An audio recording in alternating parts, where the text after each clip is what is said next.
let's go. We're in Tunch's workshop. The secret door to the throne room, quote unquote, is closed, and on the other side, Cruncher's doing whatever a satisfied hodag does after a massacre like this. You hear heavy footfalls on the gravelly stone floor, the long, wet sound of something being chewed, and clear signs of why Cruncher earned its nickname. There's an occasional contented snort that carries through the flagstones under your boots. The workshop smells like turpentine, old blood, and goblin. Sausage, the giant weasel, is happily asleep across Sevro's foot and what we might want to call aggressively dreaming. A, a, a, Very stuffed, aggressive. a stuffed owl with marbles for eyes and antlers watches you from a high shelf with infinite patience. There's a candle on Tunch's workbench, and it's if you were to pay attention to it, it has burned down about a finger width since you closed the door, so it's been about 10 minutes. Tunch is sitting on his stool, knees drawn up, staring at the door. He has not stopped muttering, "Not good, not good, not good," for the better part of these 10 minutes. And his voice is thin and brittle. It's clearly, or it's pretty clear to you that he didn't really see this coming. And he kind of now understands that his entire clan is dead and that there's only that witch left. You hear on the other side of the door a claw scraping across stone, and then again. And a few minutes pass, and then there's just silence. What do you do?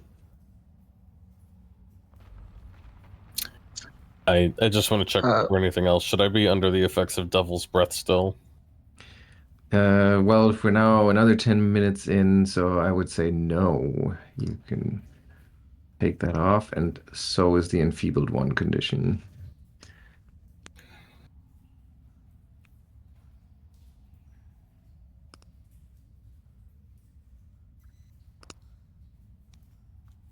As the time is passing, Drava would most likely be shuffling her cards, just taking out a Harrow card.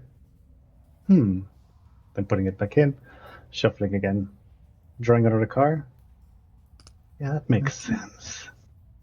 And then one third time, and I turned to Trunch. We're like, I believe this one is for you. And it is. Oh no, I closed it. Sorry, 1 second.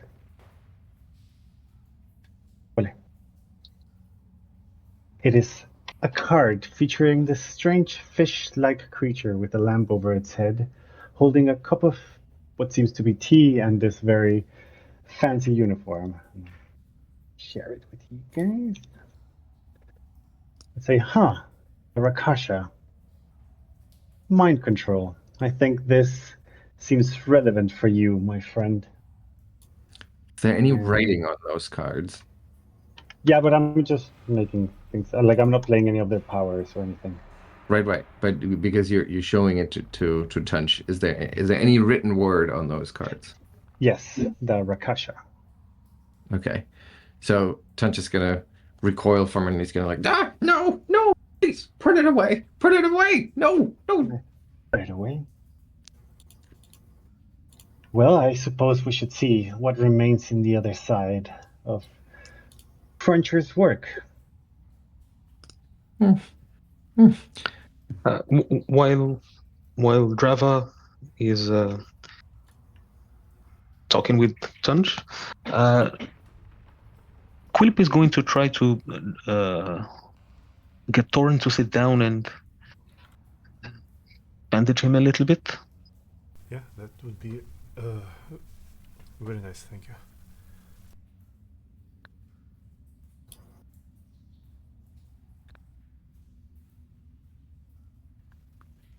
Can you hear me, by the way? Yes. Yeah. Yeah, okay. Ow.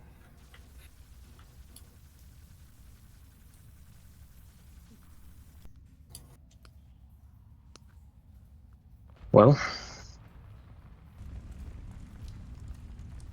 I guess you're just still too full of adrenaline. Maybe. Oh man, it's now actually gives an effect for treating wounds in units. I had to drag it manually. Ah.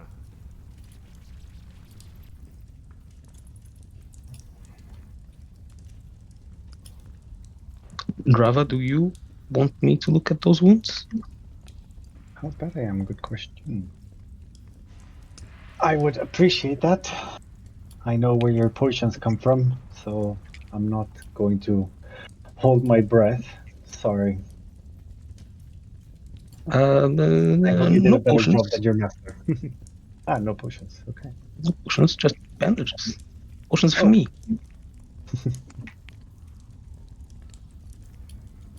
And Then he's I would actually going appreciate to. that much.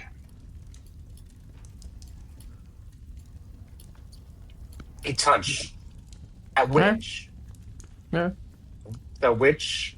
Where does she usually hang out? Mina Do Gruel. you still have that? Do you still have my map? Yes. And he those that crudely drawn outline of the chambers, which, as it turns out, like that throne room was pretty accurately drawn. And then from that throne room, there's this door that all the reinforcements came through that poured into the room. And there's a short hallway leading or passage leading north, and then there's a somewhat larger chamber. And Tunch explains, "This is the garrison. This is where all of our tribe usually, well, I guess they used to rest. And then here, and there's a room right beyond that barracks, which is roughly, if his drawing is to scale, it's probably like 25 by 20 feet, something like that. And this is where she is. I guess now there's only her left to finish the job. It's all her fault. Her evil magics that forced me to do this, right? I had to. Really, Right? it's her fault. You had no other choice. What else could you have done? Exactly. Gaslight. And, thinking it's okay to genocide his tribe. Sometimes, what else would they learn? So thank you, Quillip, for healing me. And yeah, the bandages, white bandages of Quillip and his good ministrations actually stop most of the bleeding, and I feel quite good. But they make quite a contrast with Drava's black clothing and the specks of blood. I mean, feel free to buy black bandages. I will. Next time we're in town, I'll get you some bandages and some components. As appreciation. Sevro looks up from scratching behind Sausage's ears and says, "Should we go see the witch?" Mina Gruel waits for us. Yeah, but I'm afraid Ketra will have to take the front because You're still badly. yeah. Just catch your breath first. Yeah, we'll handle it for now. Is there? Could we? Quillip is going to ask. Could we go through that other door, the one to the right of the statue? Tunch sighs and he says, Yes, just hang on, wait a second here." And he walks over to a corner of his workbench where a lever sticks out. And he just, with some grunted effort, pushes it down. He says, "Okay, all right. I just thought you might like having the sticky greeters turned off. I mean, who are they protecting at this point anyway?" True. greeters. Thank you, Touch. That's a cool name. They're called sticky greeters. Is that what they're called? Well, that's I Well, trap think that he's referring to the traps in the. Yeah. That's what they're called now. Walmart greeters.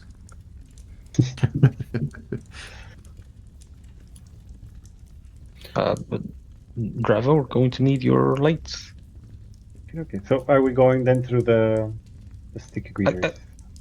I think it would be better not to go through where the huge lizard monster is. Yeah, Wait, that's a so fair point. just so I understand, where have we gone? What, So up you see here? the room north of here. Can I just open That the was where door we had real the big quick? fight.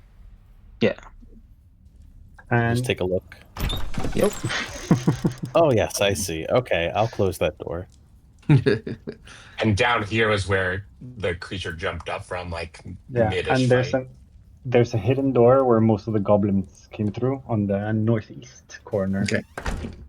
Couple of things here. As you come into this room, I believe you had left behind one of the goblins in manacles, right?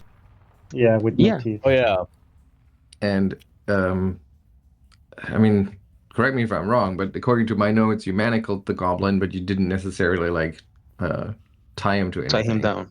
Yeah. Yeah. I don't So Was that the one Ketra knocked out or no? yes, Yeah. with Yeah. But it was still a long time, yeah. knocked out all the teeth. And as you come into this room, you see like a dragged trail through some of the debris from your previous fights and the dust that has settled.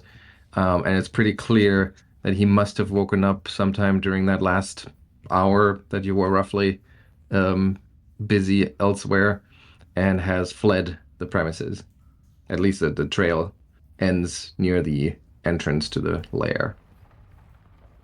Yeah, Okay, being so unconscious south, for a long outside. time Okay. is bad. What was that, Ali? No, nothing. That being unconscious for a prolonged period of time is very bad. Mm. he's a goblin. I'm sure he can take it. They have very squishy heads. As I can attest. Okay, well, see what Minargul has in store for us.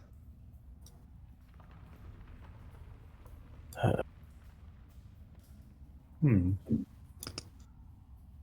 Uh, I guess that makes sense, right? As we go Oh, to can the lair, we not get Toren to? will channel the elements. Where are you guys headed right now? I'm And not sure. it's, no, but it's up here, no? Yeah, I don't No, think no. we can get through. I don't think we can get through this way. I think we have to go up. Oh, have we so been in this room? I No. believe you have. So this cave, you can tell by the musty smell, especially as you get towards the southern end, that this served as a kind of like goblin dog kennel. Okay. Pretty obvious to you. The straw down there in the actual kennel, the scent is particularly awful. It just reeks of animal filth. And there you can even see like little clouds of dust or some other nasty particles drifting in the air, and a thick layer of stained straw covering the floor. Here in this cavern that you're in, this looks like it was the quarters of the goblin dog handlers or trainers or whatever you want to call it. It also has this particularly musty smell, but not as intense. There are two barrels sitting against the western wall, and these four, well, nests basically made of furs and racks that are heaped in a wide alcove to the east. And then to the northeast, where Drava is right now, there's a set of wooden double doors, but they have been thoroughly boarded over. Hmm. Okay, Torin, you so- think you so- can take care of this without hurting yourself? Is this where the witch is? No, I Yeah, think so- the witches. Go ahead. So that was the question that Quillip asked to Tunch. Like, would this path lead to Minargul? Right, and I believe I gave you an answer. Did I think Chunch just went and lowered disabled the traps. Oh, you meant all the way to the. Okay, I didn't fully understand what you were asking. No, Tunch will point out that that no. Why there's nothing down there anymore. This is where our old lair was. You go down a long tunnel there, and then you're on one of the lower levels. Remember that we got displaced from our ancestral home, and They that's moved. Yeah. where we came from. There's probably now just full of spiders or whatnot. Okay, so which way to Minagul? I guess we will have to go through the Cruncher. where we just were. Yeah. But do we feel like we can do that? And Well, Is anyone maybe here good with animals? yeah, he's not hungry anymore, so maybe if we do it Yeah. really stealthily. And like, good Cruncher, good Giant Lizard. We're just skirting the wall and going to the other door. are any one of you good with animals at all? I could try a nature check, but I'm not. I'm just trained. I mean, I am trained. Toren is trained in survival, but Toren is not trained in the animal handling kind of survival. Is it I grew up nature in a or city, survival? I mean, well, I am trained in nature as well, but again, it's not that kind of nature. At least the fluff wise. Okay, Yeah, so one way or another, we have to right. hope for the best but prepare Yeah. for the worst. Okay, so just the Drava, do you want to? I'll step in and I'll try to see if skirt the wall without provoking it. But if it starts going at me and trying to make me lunch, I would appreciate some assistance, and we can put the creature out of its misery. It's No, but clearly been abused.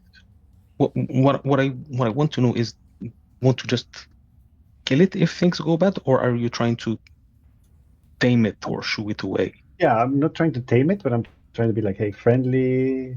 Hey, not a problem. We're just gonna go through the door. We're friends. We gave you goblin snacks. We have to. Okay. We'll kill it. Can I try that, Simon? You're not even in the room yet, so I'm waiting for people to make a decision here. Yeah. Hold on. Just 1 second.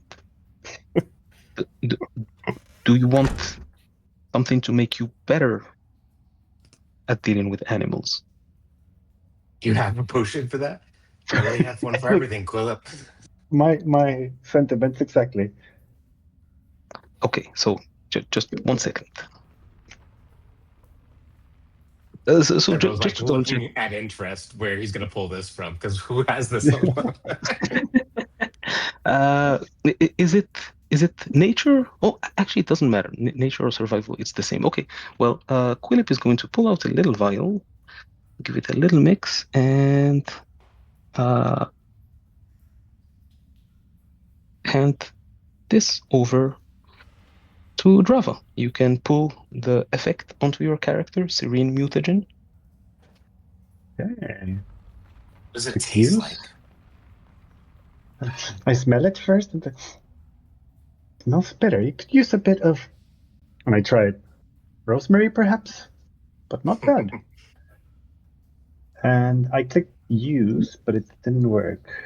I think you can just pull. You can just pull Drag the that. Drag the effect. yeah. Okay. Yeah. Yay! There you go. Okie dokie. Just so you guys know, during those 10 minutes, I guess when we were in there or whatever, did we take a 10-minute rest? Did I understand Basically, that correctly? Yeah. Okay. I would I have no idea which tactics I prepared before, but I will just re-prepare. So I'll have and she has to like go over these with you each time, so which is why. So she's gonna prepare strike hard like she always does, and pincer attack, and I guess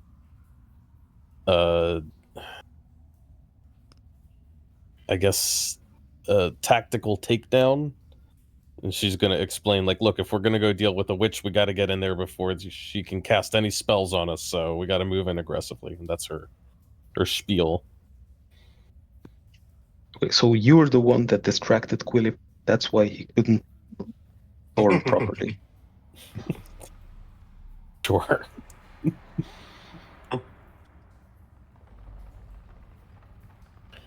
So Nice to basically, those. everything she's preparing is aggressive to move forward and advance instead of retreat. So just so you guys know, there's no pulling back with what she's prepared. Okay. All right. Well, here goes nothing. All right. After the getting some timely instructions and getting Quillip's potion, you carefully open the door, you look inside, and the throne room, I mean, it was a field of battle when you left it, but now it truly looks like a killing floor. There are bits and pieces of various goblins just all over, scattered across the room. Lots of them clearly nibbled on and half eaten before Cruncher lost interest and moved over to another tasty bit. And after tiring himself out, Cruncher is now sitting or kind of curled up tight, kind of like a hound almost at the feet of the throne with the completely burnt corpse of the original chieftain and a couple of bits and pieces of Gerlunk, kind of almost cradling it like a toy. Cruncher is clearly asleep, a low, wet rattle every time he exhales. You can see his massive rib cage rise and fall slowly, and he seems to be pretty fast asleep. At least he didn't bother him when you opened the door. Okay, so let lying dogs lay, as they say. It looks And so just cute. moving slowly, carefully around the edge. All right, everybody can give me a stealth roll, and you can follow the expert if you so choose. Who's the expert? And maybe just in case people aren't aware how that works. So basically, you're trying to avoid notice here as an exploration action, and one of you, well, you might want to wait, but okay. Oh, sorry. No, we'll take it. So it's a 5. Let me see. There's too many goblin crunching bones. Enough to wake him up. Okay, yeah, indeed. Like maybe it's Too actually focused like that on staring at the creature, then I like step on a yeah. thing or. If only it was a cracking sound. It's more of like a smacking sound as you lift your foot up from a puddle of still tacky goblin blood, and just the sight of that like dark red viscous stuff on your foot, you can't help but make a little disgusted squeak. Ugh. Ugh. And as you do so, Cruncher's eyes, like one of its red eyes, just kind of go, and his completely red pupilless eye scans the room, and he quickly sees the group there, and he like unfurls back to his full size, and he snarls at you like, "Durr." Clearly not Go, friendly. go, go. Go, go, No, go. this is where no. This is what we prepared for. And as it stares at me with its red, piercing eyes, I stare back, but not with intimidation. My dissonant eyes are different color and different, like him, and I try to connect that way, raising my hands in a non-threatening manner, and just wordlessly try to communicate that we're not foes. Wait, I Sevro get a is, bonus. like slowly moving to the side, walking past. I don't speak Cruncher. Yeah, and it's not like you have any ability like a druid or anything like that, right? Do you have any special way of dealing with animal No, actually the opposite. Like I just stare and it spooks them. And I don't know. Maybe I thought this was like a mammal or something, but a reptilian creature is very different. Like this might have maybe worked on a warm-blooded creature, but this is not compatible. Yeah, My so experience. I'll say that your efforts there, your as you reach out or as you reach out with your hands trying to show him like, hey, I'm not holding anything, you like lift up your hands and you see him kind of like My flinch, fingers are black and clawed. right? And you see Cruncher flinch and kind of like duck backwards, clearly used to punishment. And once again, he just kind of snarls, and as he realizes that no punishment follows through, he like his posture changes, and he kind of jumps forward and is going to try to get rid of you guys. Ah, I mean, he can get rid of us by letting us go through. Yeah, we'll see how initiative turns out if you get a chance to do so. I'm gonna go ahead and roll here. Rerolling stealth. Yeah, because this is not really anymore of the stealth situation. I think Drava, we're going to use your nature check as your initiative. Um, and then we can begin. So, Cruncher actually did win, which I guess kind of makes sense. Um, let's see what he's going to do here. He just had a big meal and he just woke up, so he's not super interested in ripping right into you guys. So I think what he's gonna do is he's gonna spend an action to get up, and his second action is like a slow, threatening, like head down, and then with this like a weirdly meandering lizard walk, he moves forward. And then he pulls himself up his long neck all the way uh, to the top of the or to the ceiling of this cavern, and he does a kind of like a warning shot, essentially, responding to Drava's open hands with a quick slap of his tail, which hits Drava for 12 points of damage. But he doesn't have his action left to try the trip attempt. And then it is Quillip's turn. So it's pretty clear to see that he's not gonna tear into you for food like he or for for rage as he did with the goblins. It's more of like a territorial thing. oh boy. I think Quillip is going to mix an elixir. Let me see. Yeah, elixir of life, and then he's going to feed it to Toren. So that's 2 actions, and then he's going to squeeze next to the wall, hoping that somebody will open the door and we get to rush through. All right. Is that door not open? That Oh, door it stands is. open. Is it? Oh, right. Yeah. That's where all the reinforcements came through, and nobody ever closed it afterwards. Sevro. Well, let's get out of here. And he's going to go into this hallway. Can I squeeze against the side and get ready to shut it after the last person gets in? Yeah, absolutely. Okay, that's what I'll do.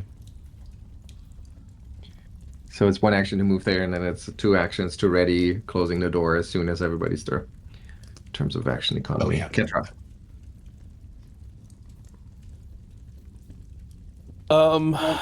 Well, she sees that Quillip is moving slowly and cautiously. She's like, maybe just get out of here. And then she is going to just, I guess, step here to try to put herself between this thing and Quillip. I see there's like a column here I don't know Yes. what that means, but It is an actual pillar that goes from floor to ceiling. okay. Well, she'll kind of position herself around that, and then she's going to use 2 actions to ready an action to move, or to stride if everyone gets out of the room. All right. Okay, that's your turn. That's my turn. Toren. Well, unfortunately, Toren is in no position to play hero, so he will just spend all his free actions to jump, to stride, to move, to get out of here.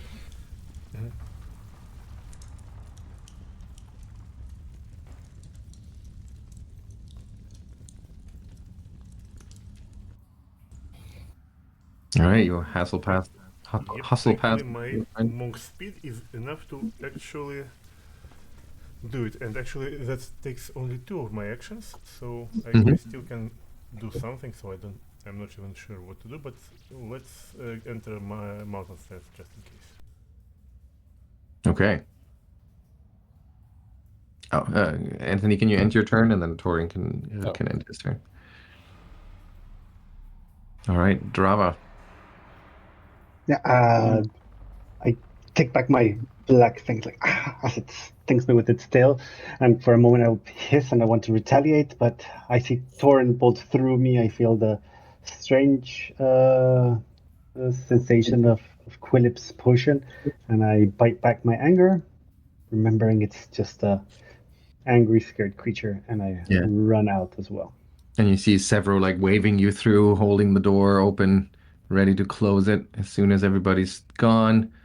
But Quillip and Ketra are still staying behind. Cruncher, I guess with Drava running away, he loses interest. But Ketra behind that column, like that's confusing to him. And it's kind of like, remember that scene in Lord of the Rings with that cave troll where he's like sniffing around this corner and Ketra is like trying to avoid and he's sniffing around the other corner and he's like, there's something is there. I know there's something there. And he then, not being super bright, it's just an animal. So he's going to use one of his claws to kind of like swipe around the whole thing. I believe the automation will give you some cover here, yes. But that doesn't really make a difference. Or is 20 your regular? It did not give cover.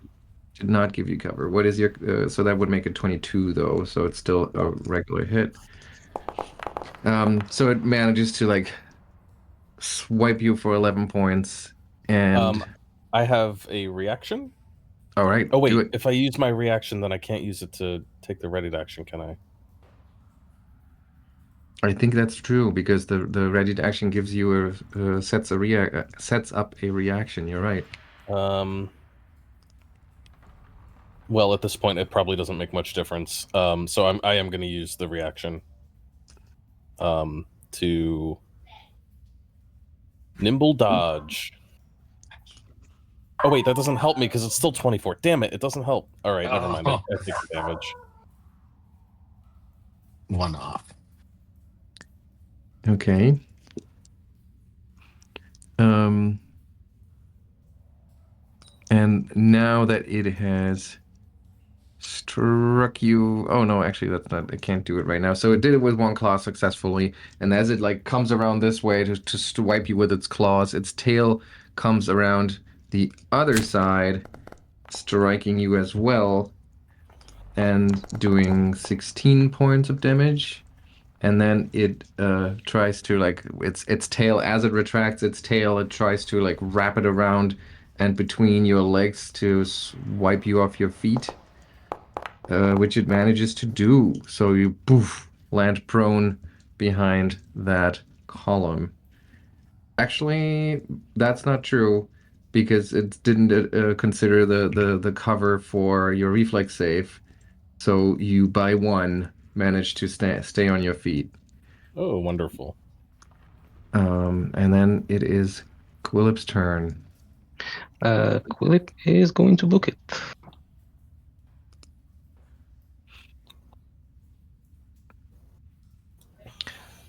And Ketra will use her ready to action to get out.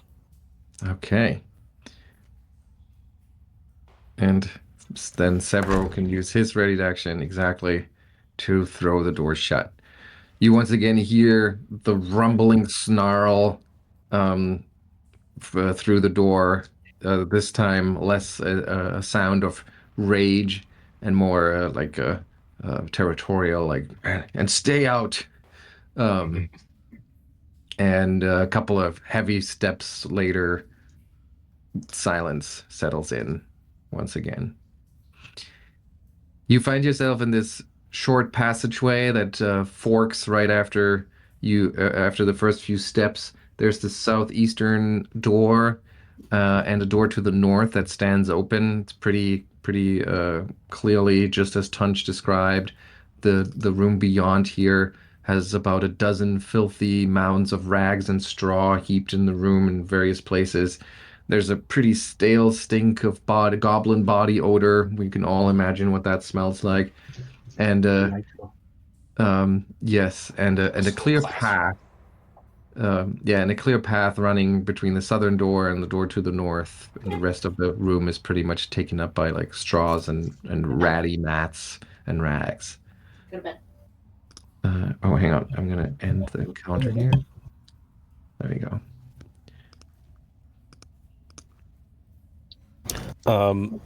I imagine Ketra's running pretty much on adrenaline as she like comes plowing through the door. But as she looks down, she just sees this huge gash that got right through her armor. And she's just bleeding profusely. She's like, that's not good. Yeah, sit down, but not on the goblin mats. No, I never know what kind of infection you'll get from those. What you mean? Oof, okay, yeah. She'll stagger into the room somewhere, and she'll stagger in, and she'll just collapse on the ground here. All right. Quillip, anything we can do to help? Well, there's a fire. Can you boil water over there?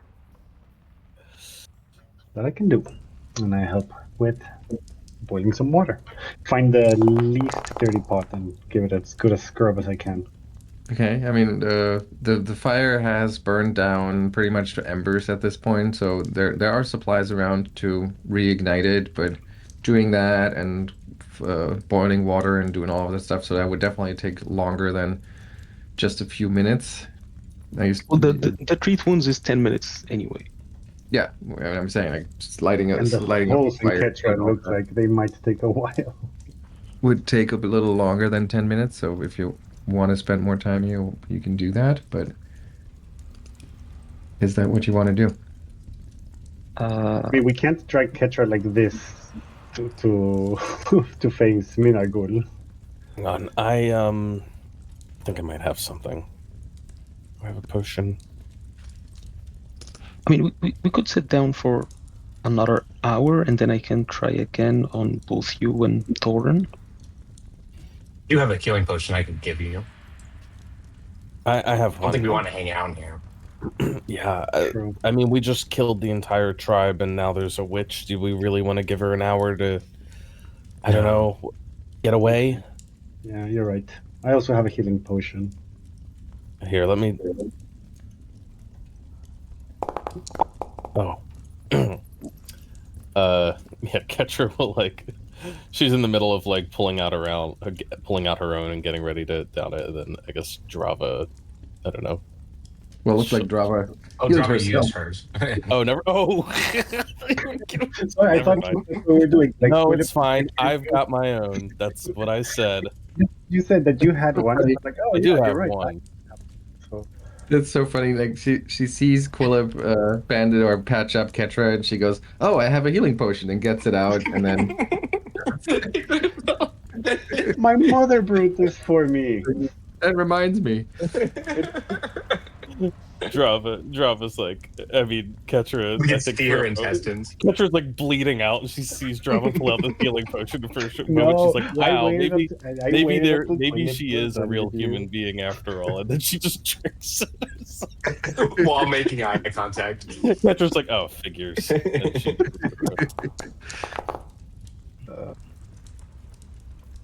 Okay, that's that's better. I think that's at least stopped the bleeding. I think I can move.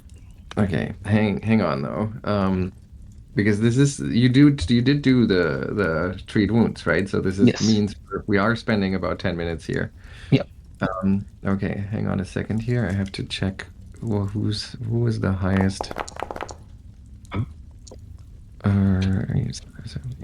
Okay, so Or you could have that roll, but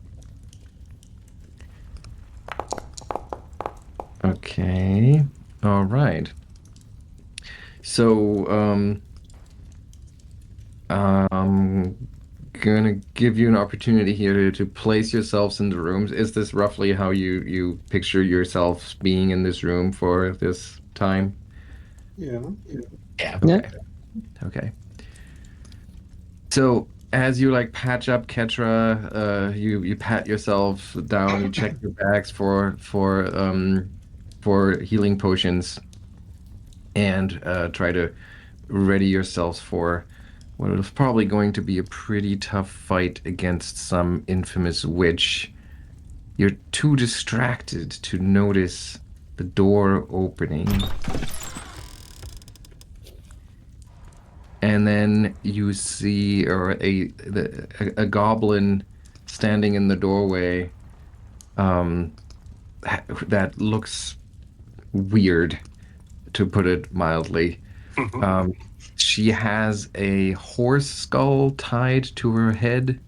She wields what looks like an oversized sickle, and in her hands almost looks like a scythe.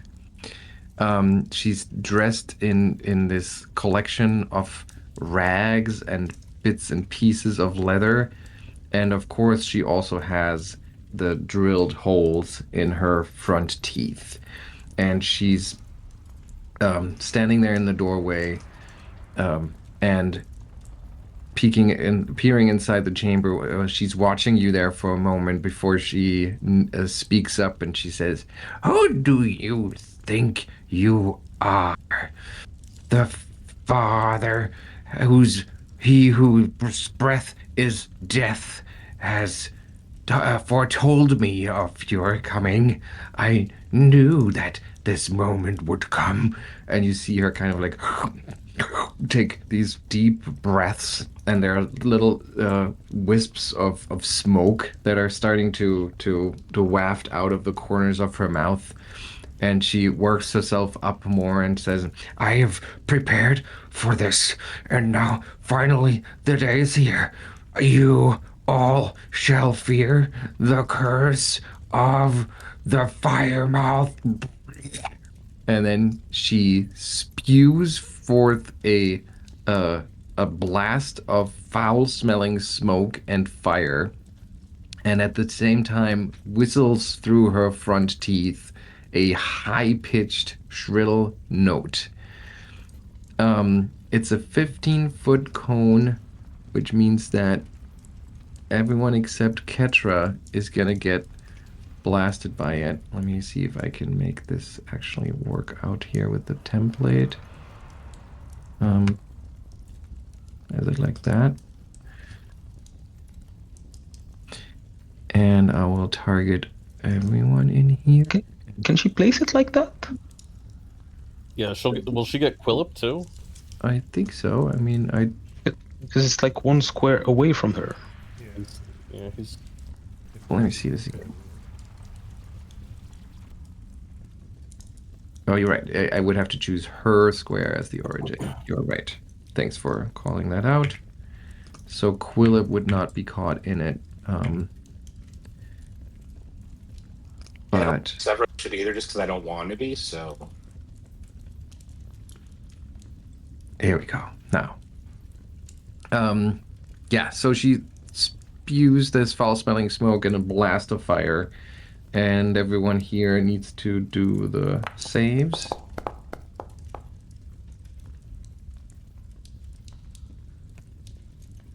Drava, Toren, you need to roll that save. Okay. So for a success, and this is not a basic save, so wait for until I call out your state here. So Drava, you succeeded. So you just take this much damage, fire damage. So you take the regular damage here. Those who failed, which is Sevro and Toren, you take this much damage. And you are sickened by the agonizing pain of the burns. And then we're going to start a new encounter. Hang on here while I set this up.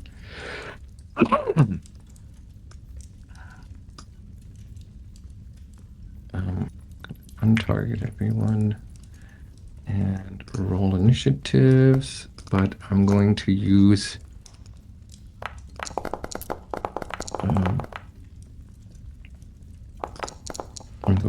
her stealth as her initiative, and she was the first one to act. So it is Drava's turn that comes next. And I will raise my lamp and pierce her darkest secrets.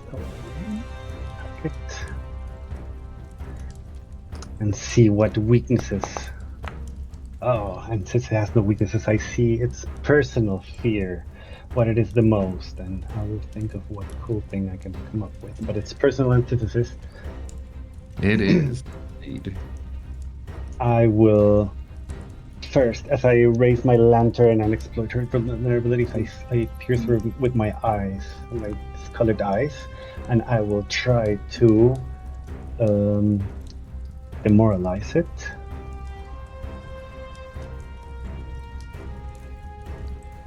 Try to scare her. Oh, okay. She's not intimidated by my looks.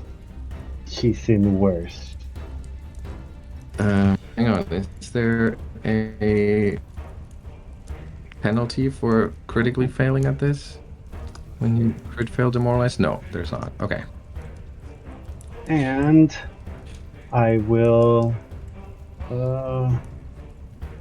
I should have stepped forward and stabbed her. I will ready an action. She gets close, I slice. I know, one action is to draw my sword, isn't it? Yes. Okay, so that's my third action. All right. Okay. And you end your turn. There you go. Sevro.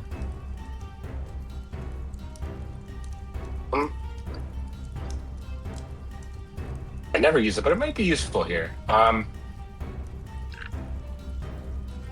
Thinking back to what Ketra said about being quick, he's like, all right, we got to be quick and aggressive. So he's going to cast Loose Time's Arrow on all the party. I mean, you guys are quickened. You can only use it to step or stride, but you can at least move around a little bit quicker. Then for my last action, I will shield.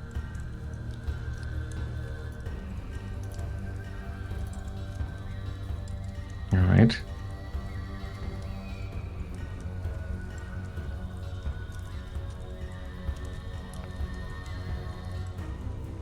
Nice. Ketra. I assume it doesn't help you stand, huh? From prone? I don't know, just step or stride. But you can, if you have to use one to step up, then you still get a free step or stride, right? It's not going to help. But hopefully it'll help everyone else. So Ketra will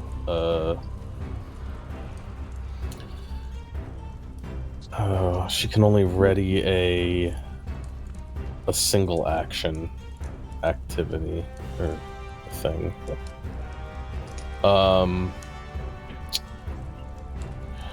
Could ready. Oh, she can't ready that. She could ready pincer attack. But I'm not sure how that would help anyone right now. So I guess she's just going to stand up.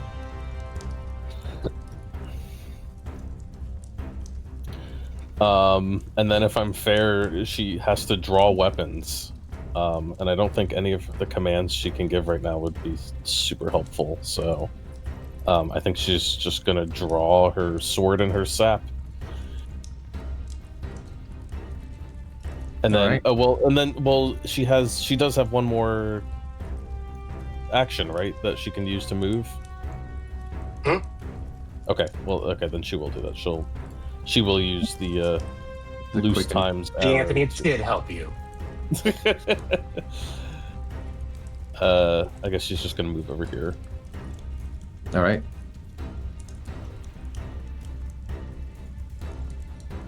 That's it. All right. Yep. Quillip. Karnas, can you check if Toren has immunity to battle medicine on him? It's still 30 minutes remaining, 39. Because Toren is immune to battle medicine for an hour, and I don't think an hour has passed since our last combat. Okay. Well, if I can't heal you, then Quillip is just going to throw some acid at the mean goblin. Let's see.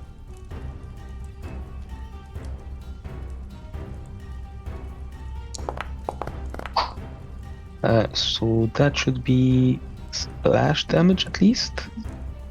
Only splash damage. And then he's gonna throw that again. Crit miss, so no damage. And for his last action, he is going to do some battle medicine on Sevro. Thank you.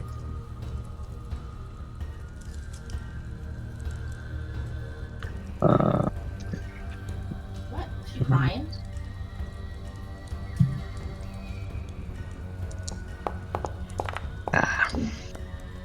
Man. I guess him being so sickened makes it hard to get a handle on him. Toren. Yeah. Just pukes all over you. Sorry. Yeah. Okay. So let's try to use the quick condition that we've got. So Toren will. Can I assume that I was standing? Although it's. Well, either way, Toren will take a quick movement towards the goblin. Zhik. Then he will flurry of blows her with his fist without any stances for now.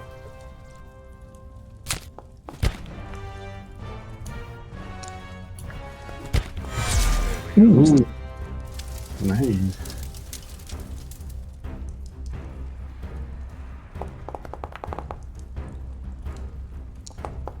And she will need to make saves from Stunning Fist.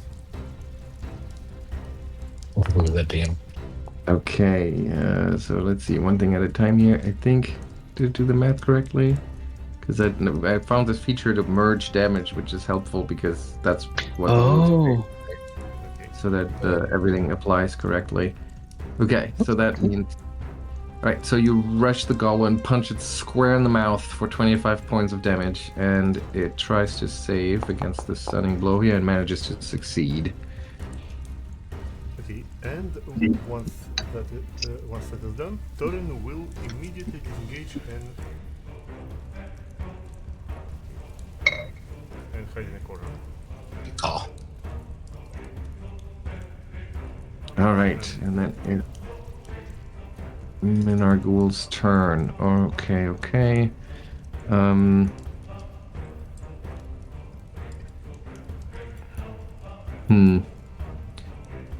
So Toren came in, punched her in the face, and then ran off again. Ketra is kind of just pacing around in there. Quillip clearly has been trying to heal Sevro. I think she sees what Quillip is trying to do, trying to bandage Sevro, and she is going to target you, Quillip. And she says something to the effect of, "The Father sees you, and you shall see nothing anymore." So you can roll your fortitude save here. And you succeed, which means you are blinded until your next turn begins, so that's not too bad. And then with her last action, she's gonna move out of the doorway into the room beyond. Drava. Drava watches all this unfold and her disappearing behind the door, and she will rush in, lantern held high, and running and cackling and slicing at her.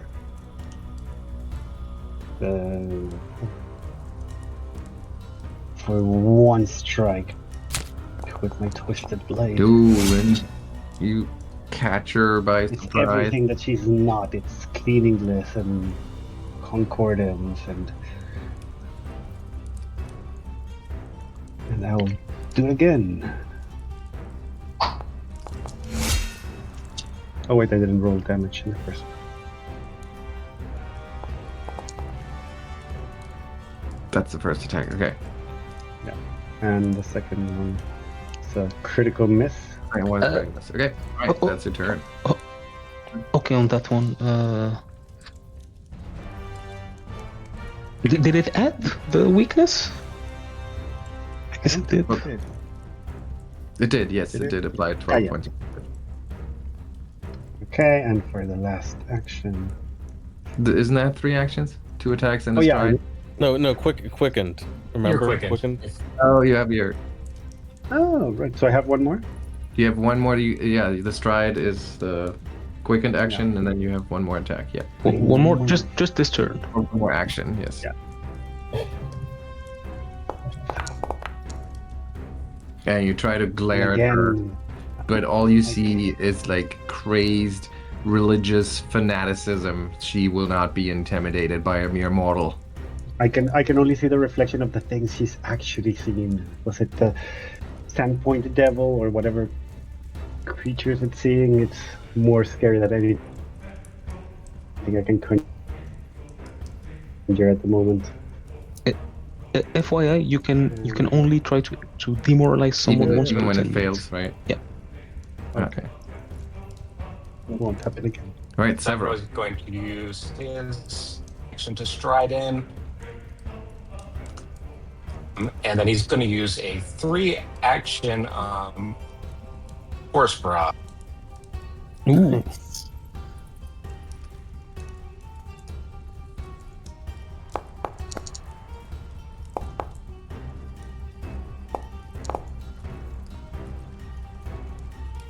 This is for Tunch. Okay, and she takes 9 points of damage as all of the little force projectiles strike her. Ketra. One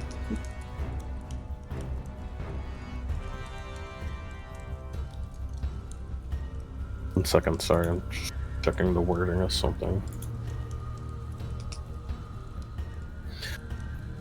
Okay, she is going to move in for starters.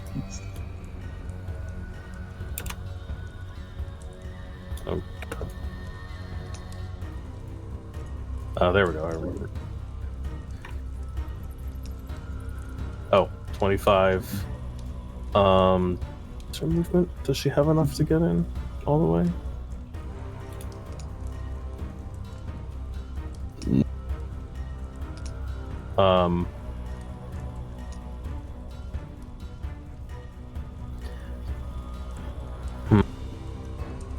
Okay. In that case, she is going to use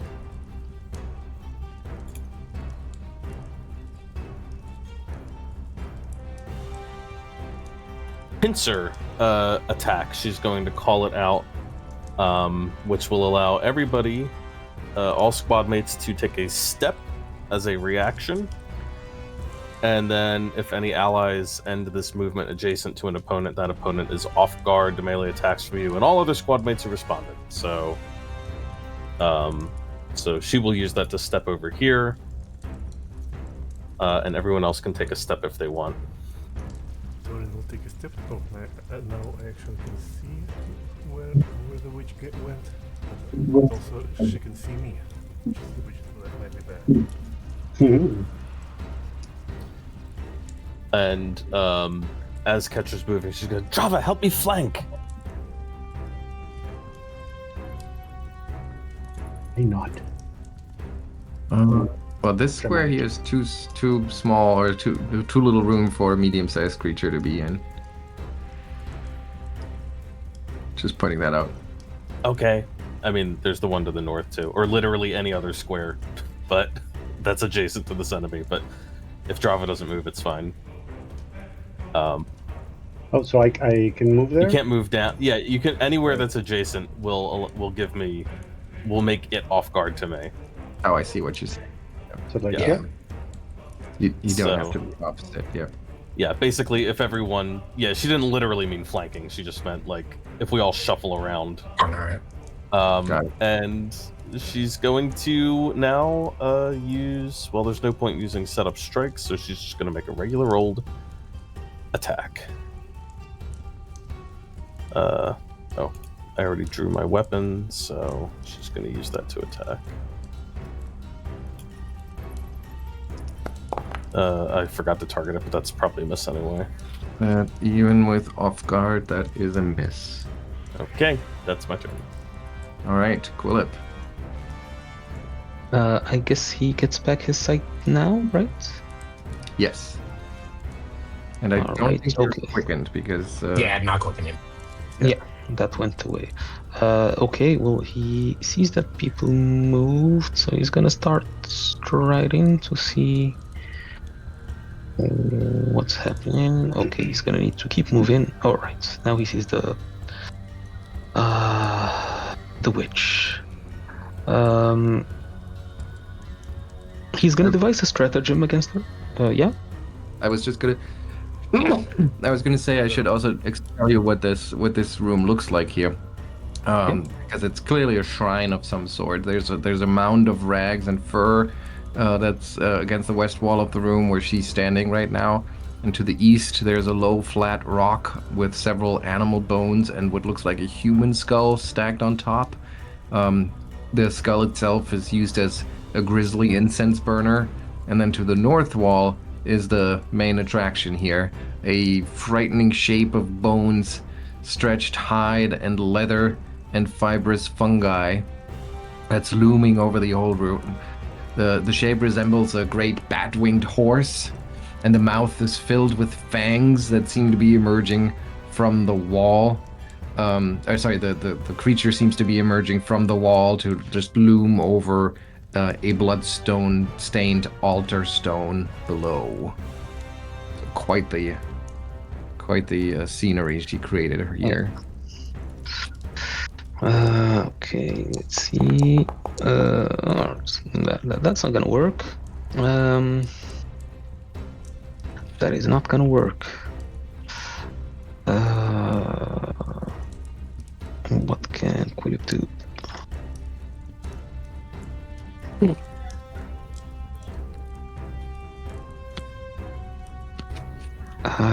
I think he will just prepare an elixir and hold it out. For anyone to grab. Yeah. All right. Elixir of life. There it is, and enter. Okay. I think actually Toren might be able to use the very dishonorable some hit and run technique. So let's try to just repeat what he did last time.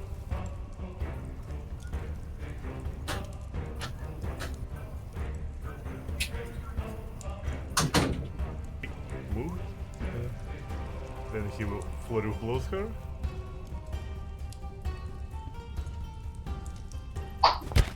And it is off guard still. should be.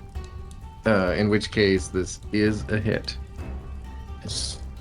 Okay, and this one is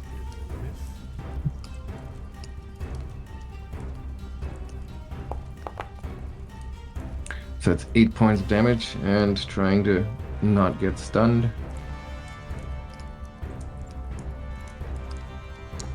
She succeeds. Is she immune to being stunned? I'm guessing maybe incapacitate. Yeah, 1 degree higher. This is a success by -6. Yeah. She would have to crit fail for it to be a failure. Yeah, Anything else? And then he will heroically run away. Oh, it's 1 action to do the flurry. Got it. Yep. Okay, so you charge in, you punch her in the gut. She goes like, ooh, and you can see like little puffs of black smoke as as you knock the wind out of her, and then she recovers relatively quickly, and she starts gasping again, like as if she's pumping herself up, and you can see those little wisps of black smoke form around her mouth once more, and she is going to move.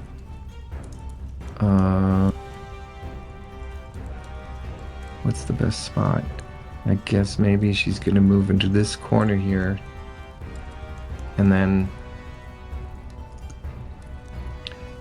she once again spits a curse at you. Oh, sorry. I still need to practice how to do this. Here we are. So I think the best way to do it might be... Can she not get... I think at best she can grab 2 people. Yes. Which, after Ketra's tactics, actually, there was a good move. Like this? Why does that not capture Quillip? I think she should be able to get Quillip as well as Sevro. I think she can do the same one, but just one square down. She Yeah. should be able to do that if she wanted. I mean, I'm not gonna worry too much Yeah, about that one. Right. Why is this not working now? I'm not sure I understand what I did wrong. Hang on, sorry. No worries. So she can place this here, and then we turn it like that, and then I can say target these guys. There we are. Okay, so please give me a reflex save as she breathes this blast of foul-smelling smoke and fire. I'm gonna re-roll that. All right.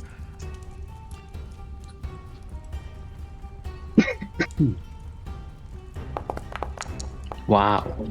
Oof. Okay. So the failure is this. So that means this is for just Quillip, and you become sickened 1. And for the crit failure, all right. First, we'll do the damage. This is for Sevro, Ugh. and you are. That with the damage. Yes, you are cursed by this. You Oh, you no. see that the fire doesn't just wash over you and leave some pain in its wake, but that's it. No, you can see how the charred flesh just kind of blisters and oozes, and it's very unsettling. So on top of the raw damage here, you take a -1 status penalty to all checks. Let me see how I can... Yeah, is there a way to add that? It didn't come with a thing I can pull on your character, so you're just gonna have to give yourself a -1 on shit. every single check you roll until we can figure this out. And this is a curse, so it's not easy to remove that. But that's her turn, and then it's Drava.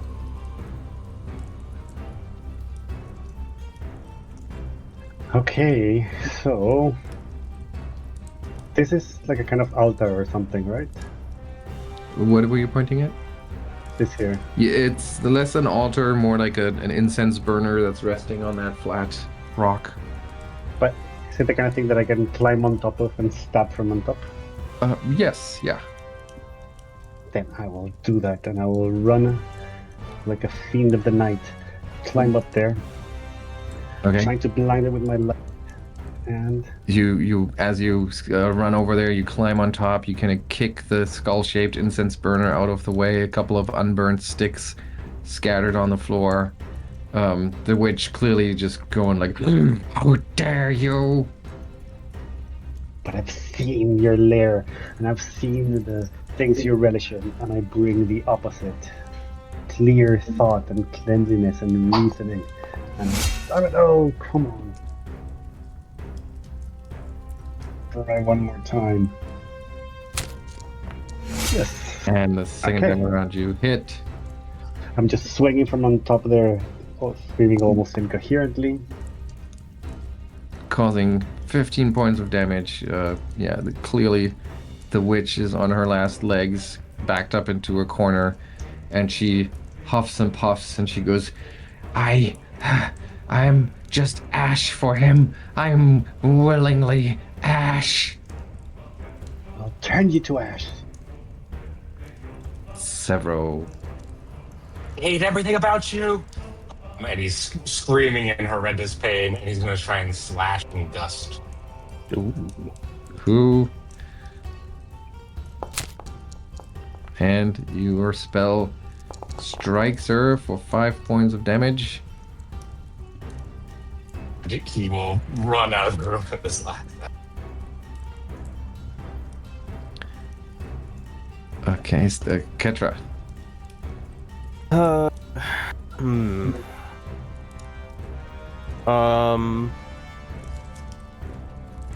Yeah. So she is just going to. She's like in the middle of calling out. She's like, Toren! And then she realizes Toren's running away. So she looks at Drava and she's like, Drava! Kill her! And just uses strike card. So I get an attack. Yep.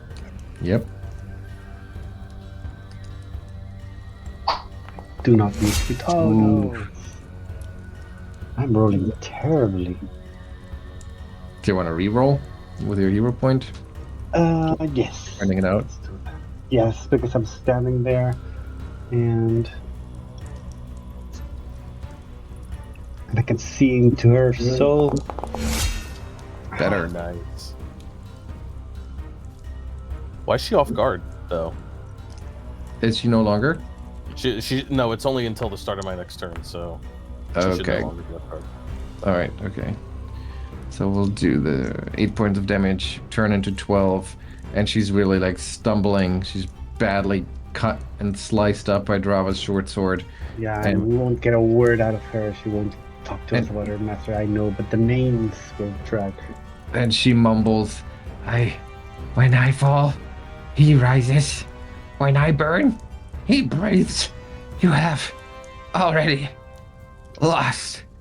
And then she collapses into the fireplace in front of her. Her flesh started catching fire, her skin blistering, and she dies.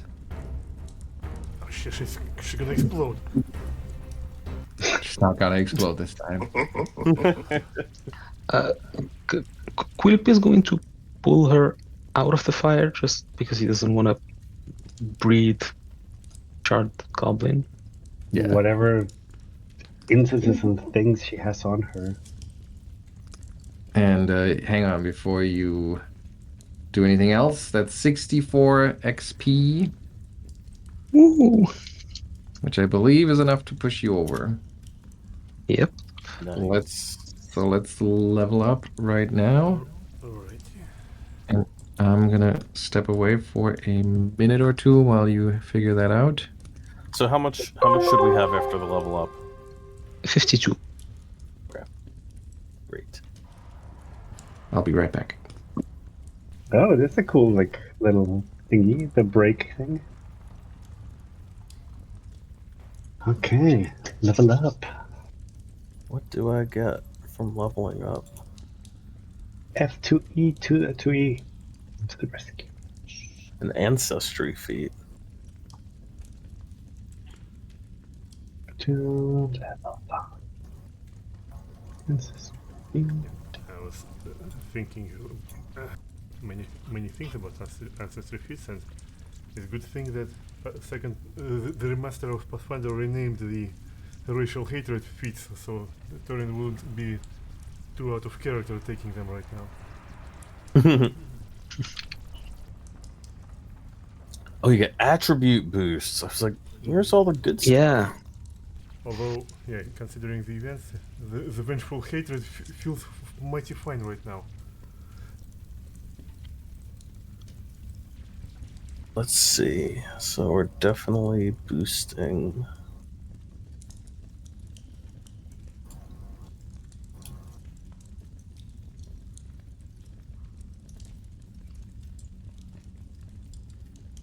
Yes.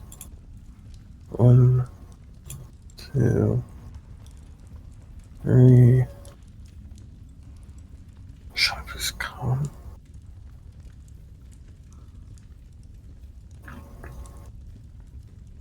Right. Just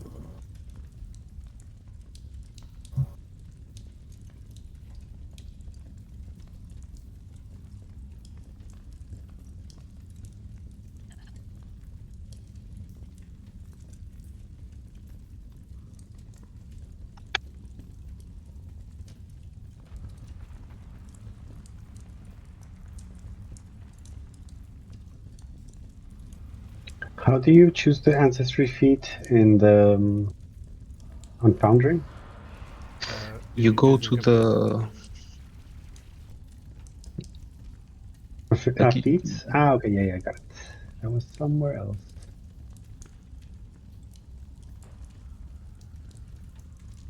Okay, now if I crit with my fist, I can slow people. And I just add one there, right? With level 5. one, but don't look at because Foundry doesn't filter for you. It will show you stuff that you don't qualify for. You just have to be careful about what you see in that list. It still puts me at level 4, even though I. Oh, there we go.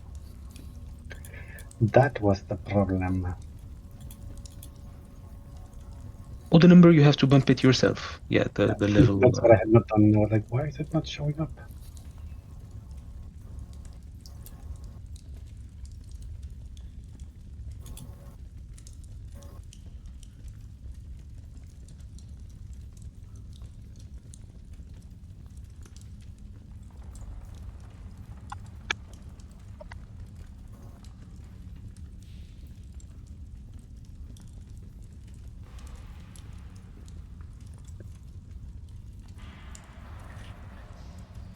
All right.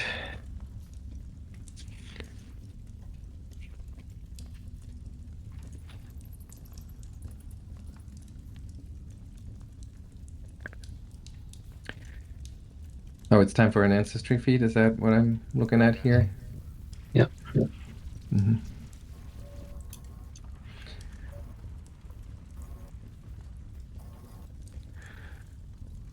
All right.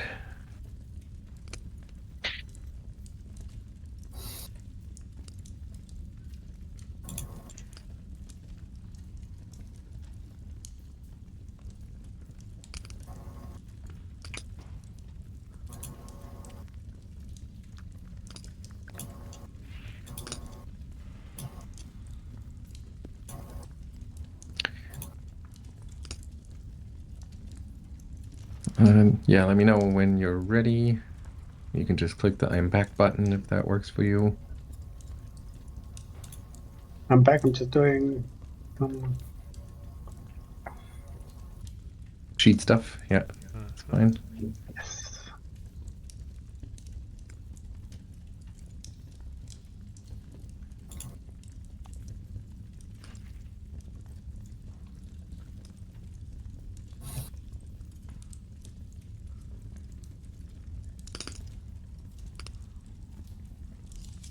Free feat.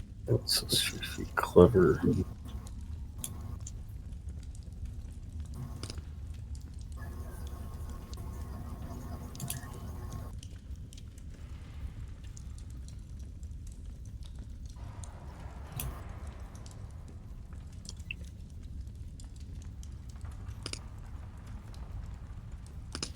Okay.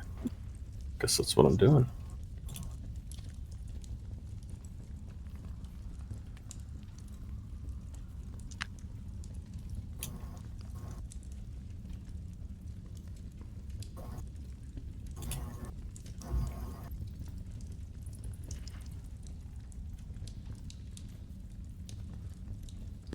All right. We good? Yep. Good. Yeah, and just yeah.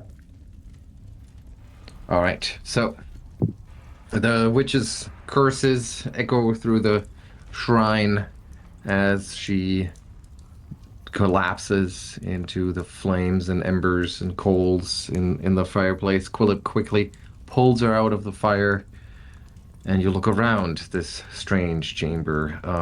Drava, you had stepped onto that little stone table with the incense burner. I'll point out to you as you look around, you'll see these sticks of incense that hadn't been burned yet, that are kind of like that you scattered across the floor as you kicked over the skull that was used as an incense burner. Um, you're welcome to grab those if you want to, or just ignore them. Yeah, no, it's definitely something that catches my interest. Interesting.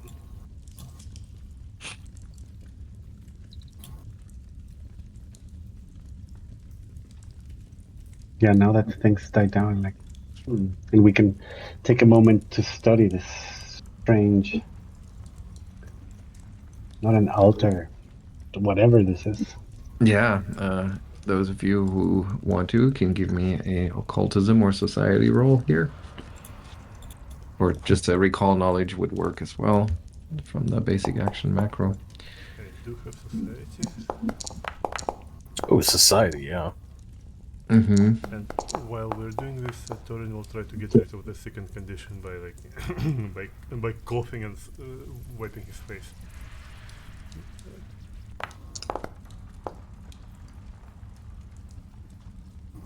Right.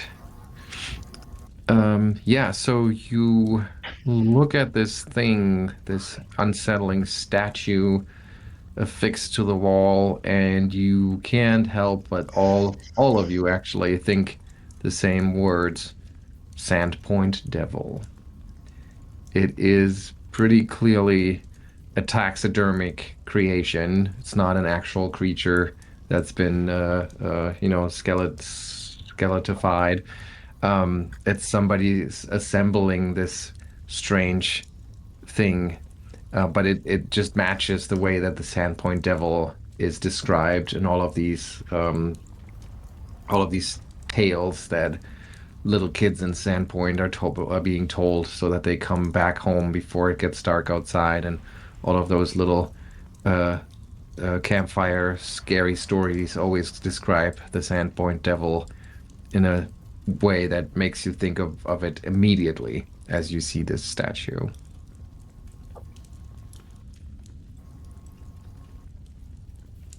Are there any notes with goblin names on it? That's very important. Well, so you search her body? Is that what you're? No, I mean, What are you doing? didn't they say they hang it on something? No, or she carries The body, the room, anything. Okay. You find on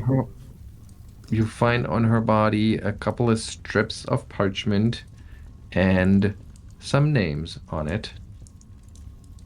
Or at least what looks like names in goblin script.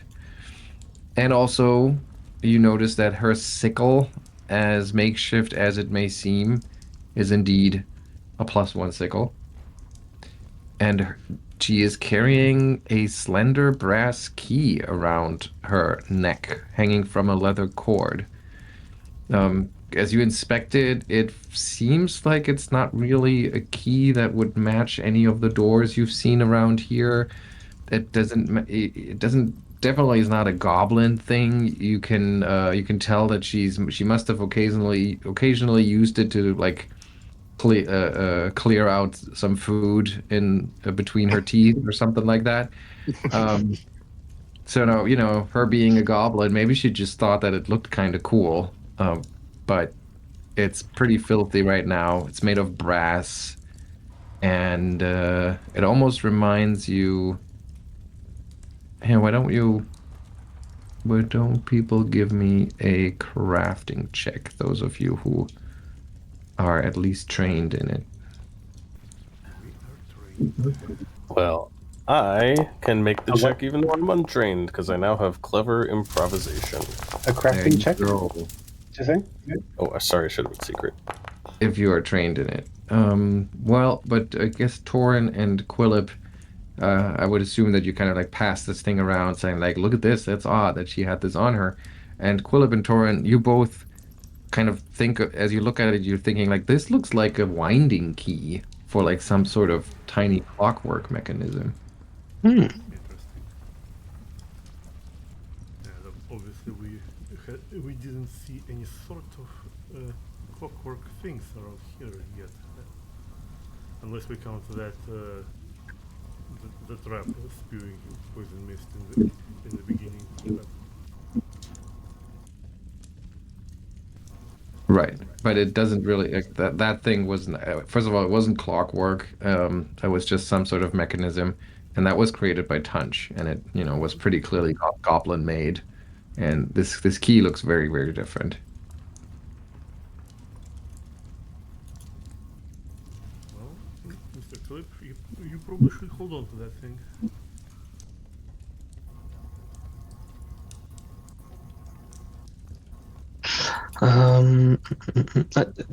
I guess Quillip will grab the key.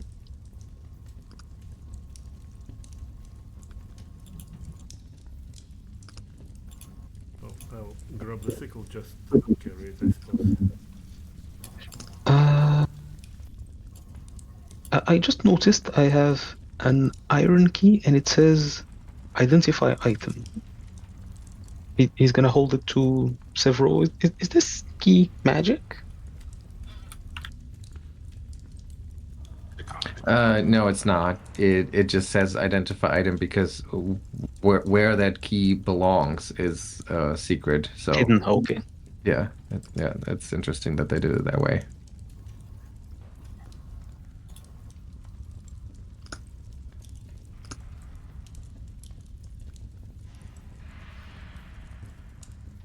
All right, yeah. Well, other than the couple of sticks of that incense and her belongings, there doesn't seem to be anything of interest in this room. Well, I suppose in that case, nothing will stop us from taking at least an hour to catch our breath in these warrens. Is that what you want to do? Yeah. Okay. It's probably the smelliest place you've ever had to set up camp in, but yeah, at least it is relatively undisturbed. And you, an hour later, it is now like 8:30 at night, so it's getting kind of late. It's been a long day, which doesn't mean that you have to end your day, but just so you're aware of it. And an hour later, it is time to make a decision. Where to go next? Well, if it's night, maybe we can just patch our wounds, set up quarters, and continue in the morning. Do I know if it's a curse? Well, an hour In later, character. looking at your wounds, an hour later, seeing that it's still like oozing and glistening as if it had just been burned, and I would think that you start suspecting like this is more than just a burn wound. I don't think you would be jumping right to curse, but you'd definitely be aware of something being off about this.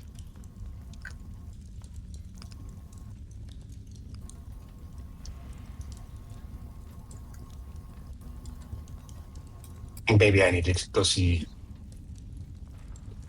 good healers. No offense, Quill.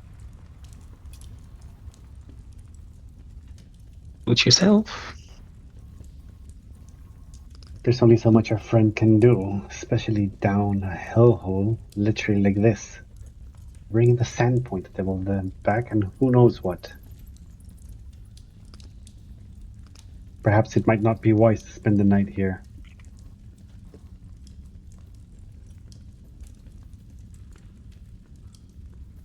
Well, what do you propose?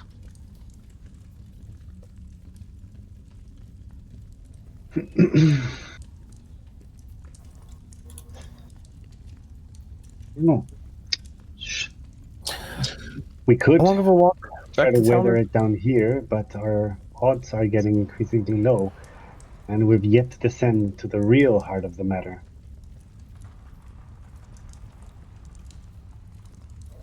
Can you remind me, Simon, how long of a walk it was like to get here in the first place? Yes. I know we had to climb a cliff. Let me see that.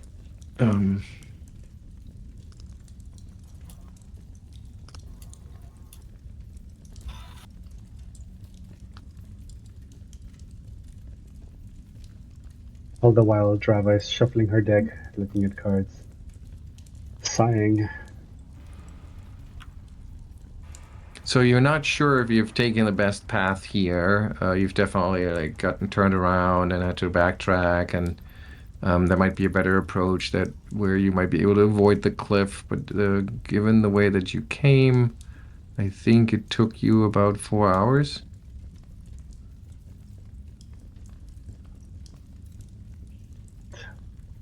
Okay, so it's not like a casual thing to go back to town. No, it's a bit of a trek. I mean, Yeah, we if could at least go leave and back up come to back, the they surface. would notice something happened. We could go back up to the surface at least and try to find somewhere to camp, or we could try to hole up in here. I will not But- lie, I do not like the idea of sleeping down here. I agree. Well, that'd be fine with either. If you want to go camp outside, that's fine.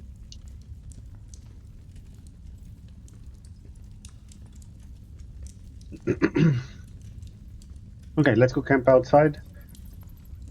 Patch yourself up as best as we can before delving further down, I suppose. All right. Yeah, is that what you decided? You want to climb back out and up the pit? I mean, the smell alone feels like even if you don't have any open wounds, you will get infected with them.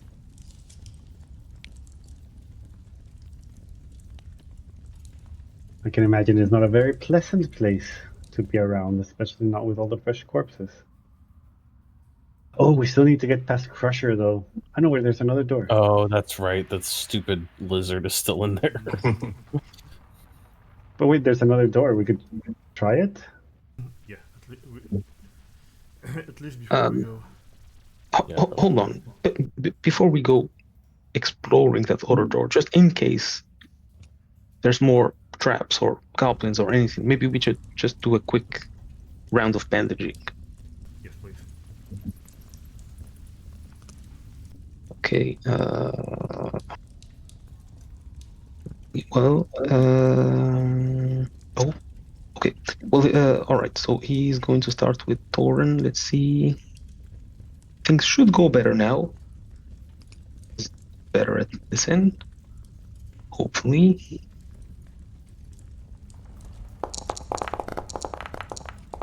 Okay. All right. So 10 minutes for Toren. 10 minutes for Drava. Much appreciated, friend. 10 minutes for Sevro. And during those 10 minutes, he'll be able to pop off 2 elixirs. Crank himself. What do we have? Oops. Oh, right. Oh, sorry. I just need 1 second.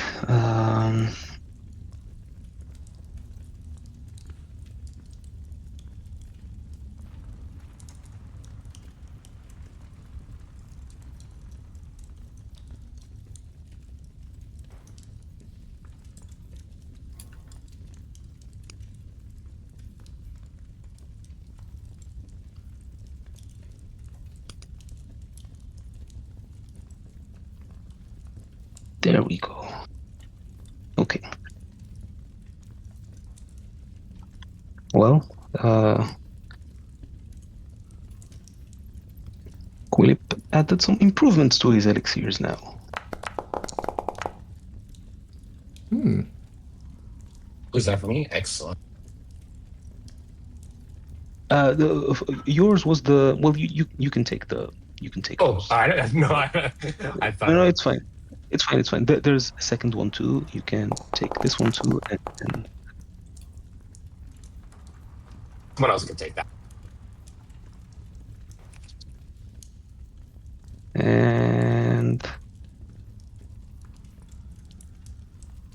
well, there's the second elixir. Who needs it? Toren, maybe. Okay.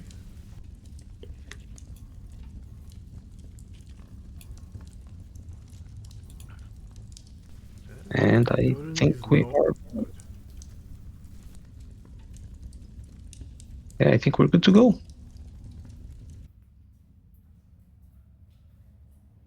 All right, and that was all part of the 1 hour that you've spent here, or Oh, that should have been 30 minutes after searching the place. okay, gotcha. All right, what do you do? We're checking out the last door. Okay.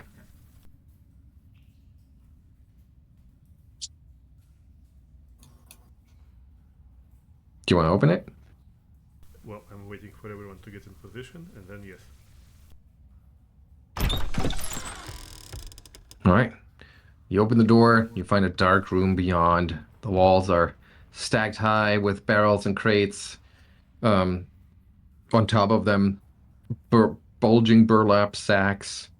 The room smells of pickle brine and spoiled food.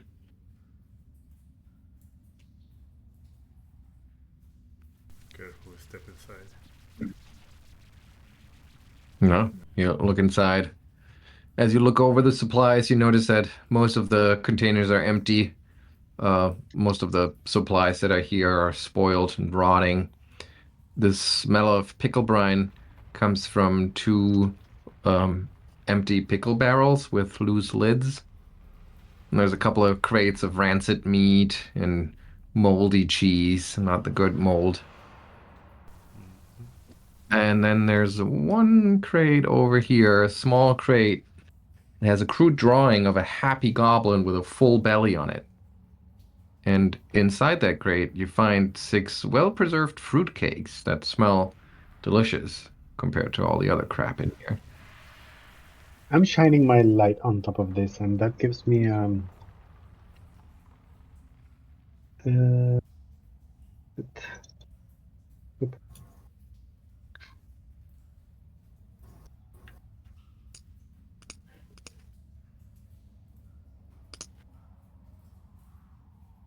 yeah, gives me a +1 status bonus to visual perception checks. Mm-hmm. Yeah, but you don't really see anything beyond what I just described. Okay.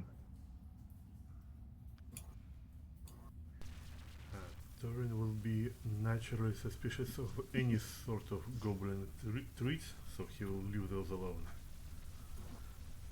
Can Quillip inspect those? Just give them a sniff. Sure. Crafting, maybe. Yeah.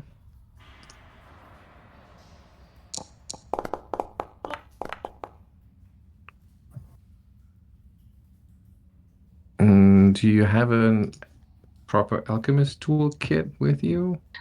He does have the portable toolkit. You have the portable toolkit. Okay. So it's a 10-minute action or a 10-minute activity. Do you want to spend those 10 minutes? If the others aren't pressing him, Do you really want to stay here any longer? But all right, I'll let you do your work. Yeah, you see Quillip like unpacking some alchemical equipment, putting the Yeah, it's like, oh my putting, god, not again. putting the fruit cake and on top of something like slicing off a very thin piece with a scalpel, dissolving it in some sort of solution. goblins don't make Distilling it. fruitcakes usually. This is weird. It's It very is unusual, weird. that's true. And in the end, you're glad you spend those 10 minutes because it turns out those fruitcakes are laced heavily with belladonna poison. Oh. Oh.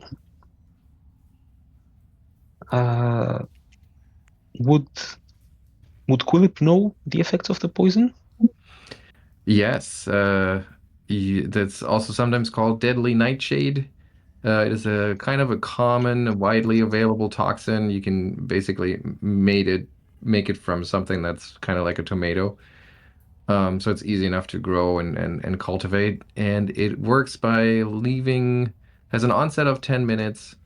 Um, and it is 10 minutes of be feeling dazzled, then taking some poison damage and feeling sickened for 10 minutes, and then taking some more poison damage and additionally also feeling confused for the remaining duration. And you usually recover from it after like a half hour or so after ingestion, unless, of course, the damage is enough to knock you out.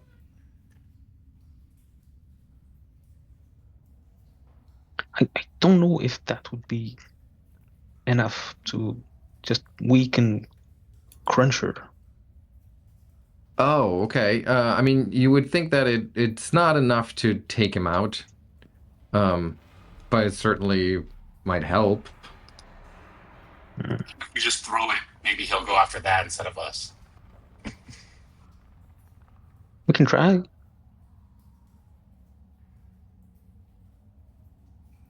It's like Going through anyways, we might as well.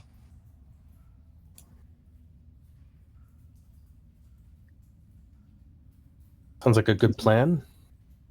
Sort We of. tell Tunch we're leaving, and we got to pick up sausage to go home with.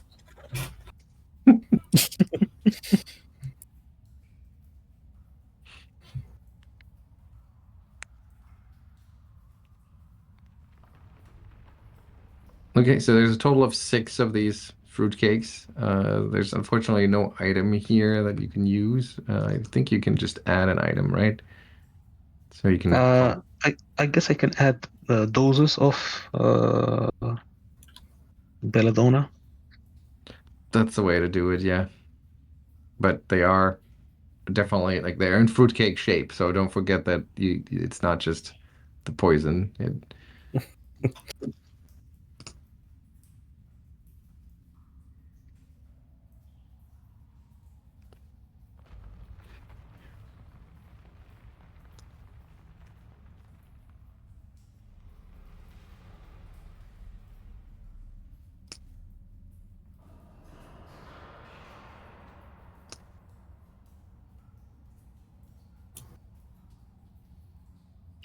Okay.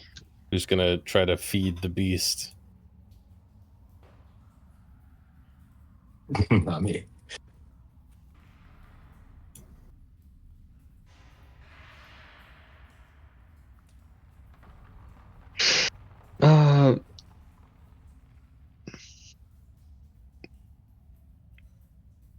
Is there any way Quillip could try to think of what would make this more appetizing for Cruncher?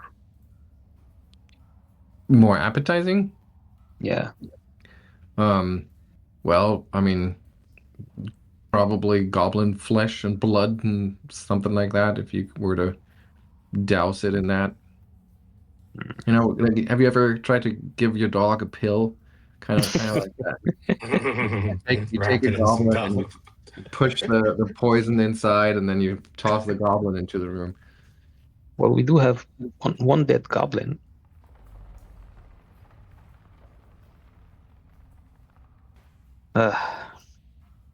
This is gross. Quillip is going to go over and try to hope there's an open wound that he can just dip the fruitcake in.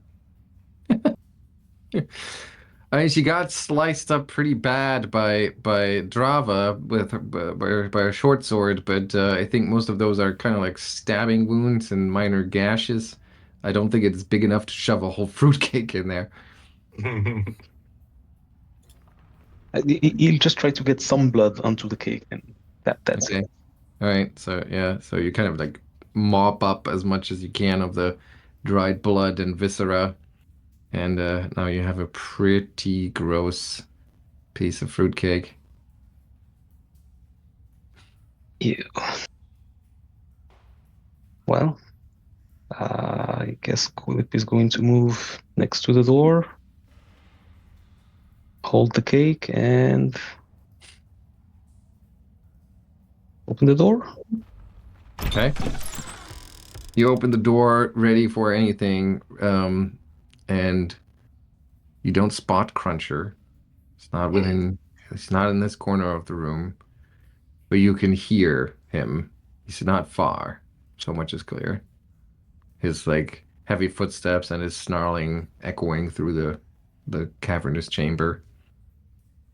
Okay, he's going to turn around and do the shush motion, and he's going to try to sneak through the room. If we can maybe just walk through it without drawing his attention. All right. So, you gonna take the lead here, or is that what you're doing? And are others gonna follow the expert this time, or Yes. is that everybody? Yeah. I think Ketra will make her own stealth roll. Okay. Although she doesn't know she doesn't know how stealthy Quillip is, but she's gonna make her own roll, I think. I'm following Quillip. Okay, so let me figure this out here. Thanks to your allies' assistance, you can add your level as a proficiency bonus to the associated skill check, even if you're untrained. Additionally, you gain a skill check based on your allies' proficiency. So Quillip, you're only trained in stealth, then you can't be the expert. You have to be an expert to be to be the leader here.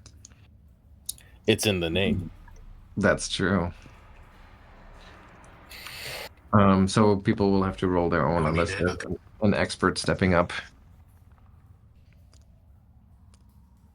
Okay, so I see Quillip, I see Ketra. How about the rest? Okay. Oops, sorry. Toren, Sevro. There you go. Nope, you're good. All right. Let me do some math here. Okay. So, Quillip's leading the way here. So, Quillip, you can move across the room. Drava following you relatively closely behind. Then Ketra, all of you make it safely across the room. And so does Sevro. I would assume you move more or less as a group, right? So we'll move you as a group here. But Toren, I'm not sure how this happens. Maybe you look around at the goblins and you just kind of like grind your teeth with your ancestral hatred for the goblins, and you're just a little too distracted, and you kind of like bump into the pillar right over here, noisily, and you hear the like startled snort of Cruncher up in the northwest corner here, and then bum bum bum bum bum, heavy footsteps as he moves closer, sees the group, and once again goes like, "Brrrah!" Can I calm him down? What's that? Can I calm him down? Well, how do you have any means to do it?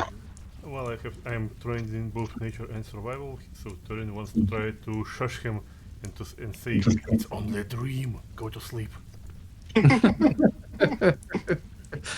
I'm not sure that is a way to deal with this. I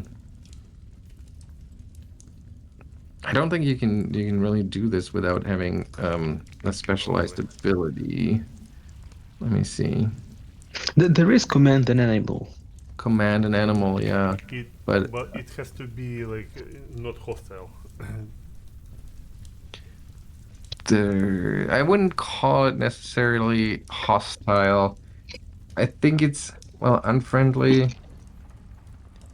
Oh, it does say you automatically fail if the enemy Yeah, you is hostile or automatically unfriendly. tell when it's hostile or unfriendly. It's probably what unfriendly. How did they describe that? Dislikes and distrusts.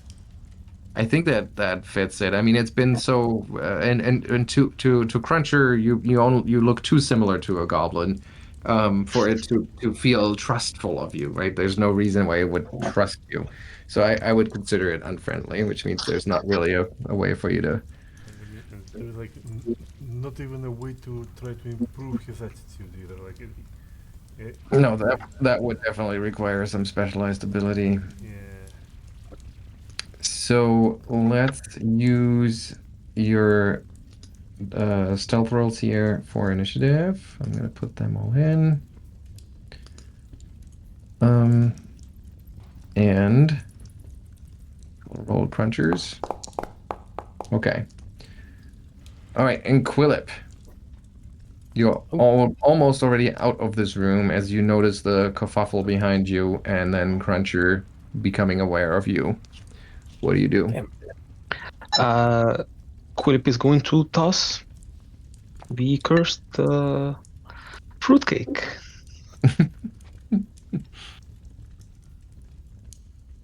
Somewhere, behind that Gorlong's throne. Oh, that's that far. So you just really like chug it across the room. Yeah, All right. Give me, I want his attention away from us. yes, give me a ranged attack roll. Yeah, ranged attack. I guess I can just roll an unarmed strike, and it's basically the same. Mm-hmm. Okay, that's good enough for me. So you chug it, it's 20, so I guess it's 10, 20, 30, 40 feet. So it's 3 range increments, but that's still pretty high. All right, so you chug the fruitcake and it lands all the way across here behind the throne somewhere, bounces off the wall.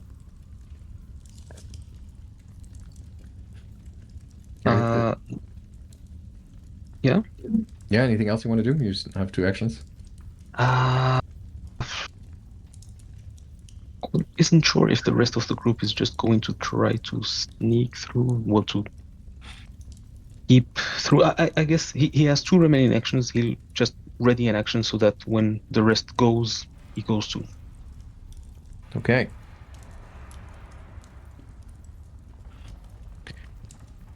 All right. Cruncher like snarls at you, showing all of his teeth and his long lizard tongue, and then the fruitcake flies past him, and he goes, "Rrr!" And he once again like ducks, expecting something to be thrown right at his face, but instead it just goes shoom, and with it the delicious smell of goblin viscera, and I guess I think that, let's see, we'll do a will save here to see what he is interested in. And that is definitely something he puts on the list for later to check that out. But there is a living, breathing, warm-blooded prey within reach, so that is more interesting to him. So what he's going to do is he's going to come charging in here. 1, 2, 3, 4, all the way over here. And then he slams into Toren, because Toren is the one that really drew its attention to begin with, and tries to strike you with its claws. Oof. Oh, indeed. That's 24 points of damage. And then he's going to try an athletics check against your 42 DC, which it fails at. Too bad. Okay. So, yeah, it barrels into you, basically, and it takes all you have to resist getting just knocked off your feet and tossed around. So that is 2 actions, that little maneuver, and then with its 3rd action, it's just going to follow up with another claw swipe. That misses. Ketra, your turn. Well, I guess we're not getting out of this thing's way. So she is going to be like, she's gonna call out to surround it. Pincer tactics, which will give everyone a chance to use their reaction to move. Is it a step? A step, yes, a step.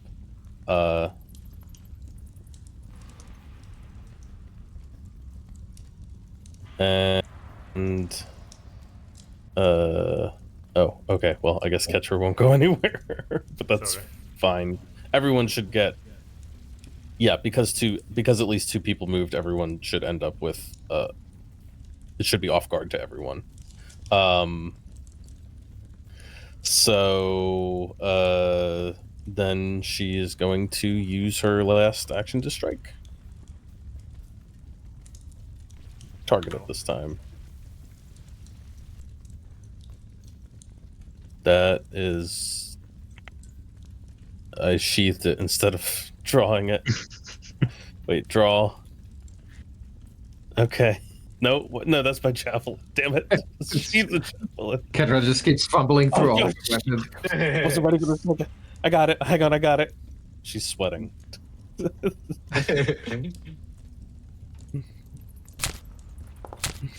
There you go. For a whole 4 points of damage. You strike out, poking the giant lizard. I guess that's right. There's no additional damage because it's a +1. No, it has to be a +1 striking weapon. Okay. That's me. Hey, Sevro.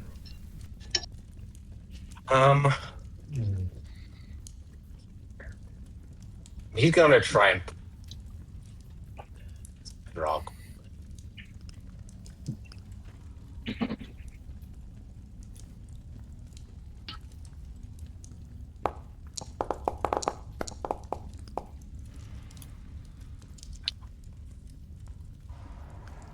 Ooh. What was the spell here? Sorry, I missed that. Hydraulic push. Oh, hydraulic push. Okay. So a powerful blast of water appears and bludgeons it. Okay, so let's see the damage.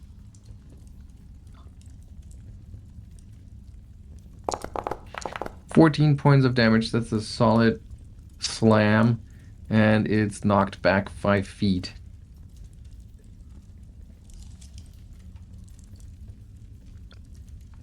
Anything else you want to do? No, sorry. That was it? Okay. Wait, no. That's You do have a 3rd actions. action, yeah. Yeah. I'm just gonna move over by Quillip, yes. Okay. And then it's Drava's turn. Drava reluctantly draws her sword, raises her lantern, and tries to see into the creature. And you succeed. Take a 5-foot step forward. And with sadness in my voice, I say, "We've tried too many times, but you will not give peace. This is no life for you."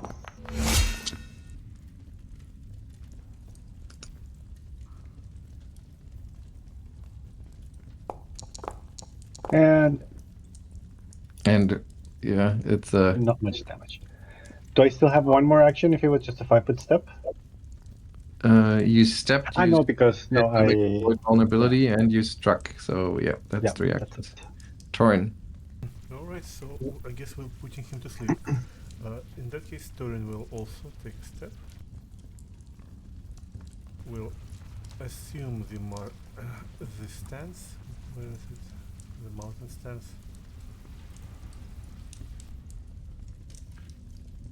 And will flurry of blows him hopefully into unconsciousness. And just to clarify, Torin will, if he actually knocks him out, he will try to knock him out, not kill him, because he's not a goblin. So you're gonna go for non-lethal damage. Yeah, flurry of blows.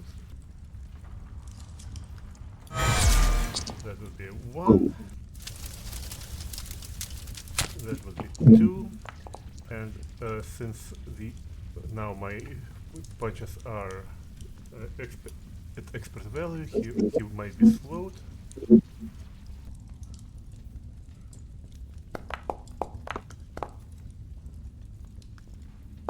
And he also needs to take save from stunning blows. Okay, so first of all, the damage. Then he needs to save against the stun effect, and then he needs to save against the slow effect, and both of those succeed. But yeah, he's like badly bruised and clearly near death. But he also seems to be somewhat desperate. Is that your turn, Torin? Yeah, that's it. Quillip. Quillip is going to delay to. I guess I'll just delay. We'll see when he pops back in. Okay. Let me check real quick if Cruncher has any reason to back off. I would say getting punched in the face is a very good reason.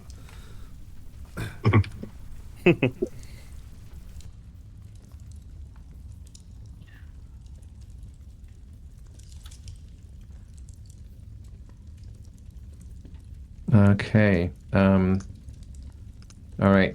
Yeah, he's near death. He's like brutalized by all of your attacks, and he once again snarls and then takes a step backwards, lashes out with his tail once more at Drava. Here we go. Slams it into her for 32 points of damage. Ooh. I have a reaction, which is Oh. ring the bell. So the target of my exploit vulnerability makes a strike against me, and I ring it. And this harmony of this surprisingly small bell rings out. And I get to do target must succeed a DC 20 will save against my glad to see, or it becomes enfeebled. Okay, succeed. Just barely succeeds here. And nothing on a success. Okay. All right. Take So the you still damage take the anyway, damage. right? Yep, I believe so. And then it, with its last action, it retreats even further back here, all the way up to that edge of the cliff, and still like head down, glowering at you, snarling. And it's Quillip's turn. Well, this thing seems to. It's sending mixed signals. Well, it is clearly near death, so I mean, it's probably just aware of it and backing off. Well, if it backs, since it backed off, Quillip is just going to go through the door, and that's it. Ketra. Ketra's looking around, and she's like, "Are we gonna have to come back through this room again?" I think so. Wait, No, probably there's not, another right? door. There's nothing here there. We didn't go through this door. No, didn't we go there? Was it not just a storage locker, that one? Or am I misremembering? I mean, I don't know because I I don't think we wasn't checked here. out anything on that side. This one I we mean, we didn't could try. check it now. It doesn't look like the Chomper has much of a fight in him left. Don't let Quillip see. He feels for it. We could knock him out and toss him back into his den down there, and then explore. Knock him out. Oh my god! I guess I don't know how many hit points he. I don't think we even need to knock him out anymore. I think it's just, yeah. I Are we guess suddenly having moral dilemma about this when we just exterminated a whole? I'll just say that when we come back, it won't be likely. It won't be healed back. Maybe. I mean, like we're having a moral dilemma because he helped us exterminate the tribe. So like, Okay, fine. If we're Right. just fine. If the thing is run off, Ketra's not like feeling like she needs to go hunt down a giant lizard and stab it. It's like it's left us alone. That's the goal here, is to get out of here. She's just grumbling a little that like, I guess we're gonna have to deal with this thing again later. But I guess it will still be wounded. It's not like it's getting healing. So, yeah. So she'll just leave, and she will stand here with her arms crossed. I don't know. Okay. Sevro. Bros could shoot it before he leaves. He's gonna do slash and ghost. That misses. Damn. Then he'll be like, all right.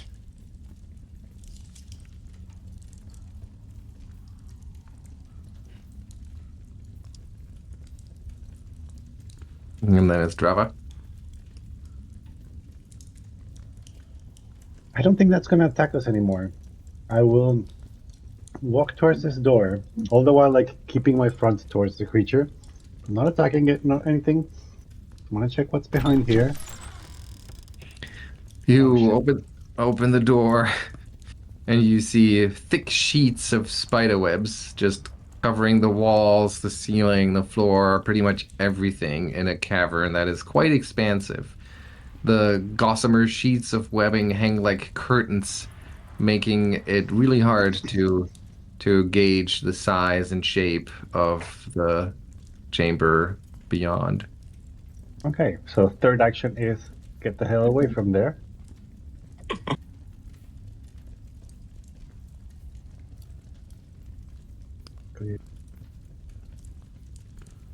And yep, let's never go in there, like ever, okay. unless we really have to. Right. Toren will look at the cruncher. Will nod at him, considering that they achieved unspoken agreement, and then he will leave.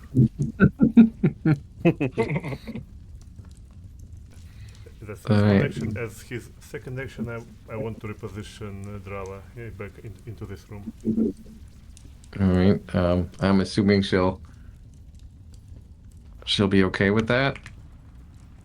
I'll say a few curse words, but I really don't want to be in there, so it's more for maintaining my dignity. Yeah, and then we'll close the door. Okay. You pull her into the room and close the door. Oops. Close the door behind you.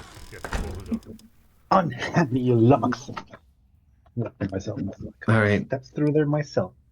You dust yourselves off, having passed through Cruncher's domain once more, but realizing that there's probably still another trip through his room in the near future, but at least you don't have to deal with it right now.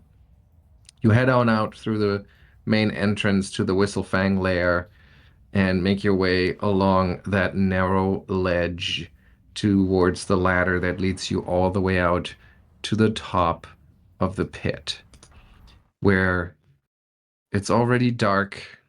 Oops, did I activate the wrong thing? I guess I did. It's already dark. The stars are out. It's actually no.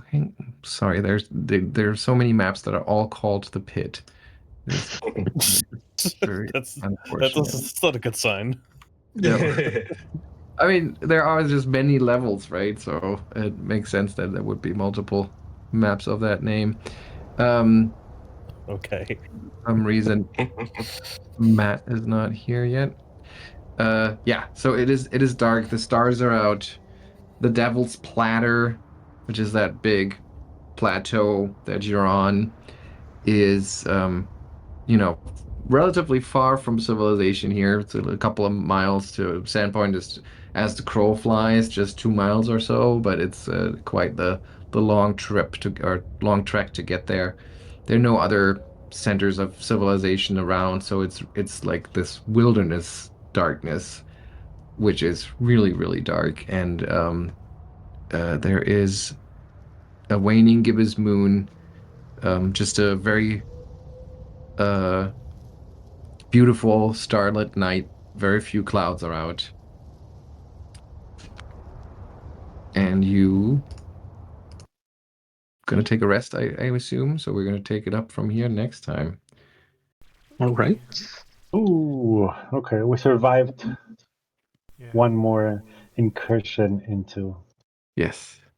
yeah. And you came the pit. out a level higher than you went in. Yeah, nice. Nice. All right. Okay, I gotta run, but thank you All right, all, see you guys next time.